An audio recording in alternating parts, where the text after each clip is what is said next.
ACB news manager Gopal Panchal. આજે મહેસાણા નગર નિઝામપુરા 4 રસ્તા ખાતે મફત છાશ વિતરણનો કાર્યક્રમ રાખવામાં આવ્યો છે. રામનવમી નિમિત્તે આ કાળઝાળ ગરમી બધી બહુ પડે છે, માટે આવતા જતા રાહદારીઓને ઠંડક અનુભવાય એ હેતુથી અમે છાશ વિતરણનો કાર્યક્રમ રાખ્યો છે. શું કહેશો?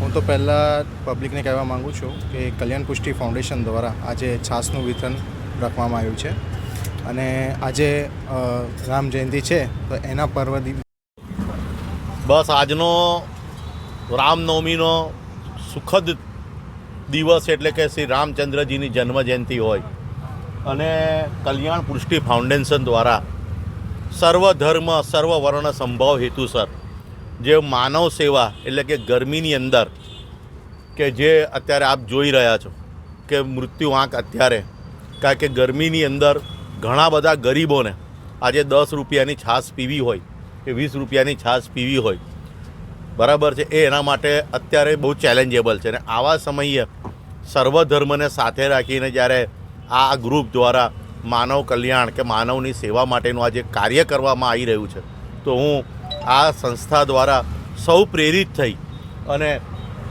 જેમ દર 1 કિલોમીટરે દરેક સંસ્થાઓ આવું કાર્ય કરતા રહે તો મને 100% વિશ્વાસ છે કે મધ્યમ વર્ગ અને ગરીબ વર્ગને ખૂબ મોટી રાહત થાય. આવતા બીમારીના કારણે જે મૃત્યુદર વધે છે એમાં ઘટાડો થાય. એટલે આવા કાર્યને હું બિરદાવું છું કે માતાજી સદા આવા સંગઠનોને ફૂલ્યા ફાલ્યા રાખે અને આવા કાર્ય કરવા માટે સદા પ્રેરિત રહે એવી સદબુદ્ધિ આપે. એ જ લાગણી સાથે હું મહેન્દ્રસિંહ રાઠોડ, કરણી સેના રાષ્ટ્રીય પ્રવક્તા.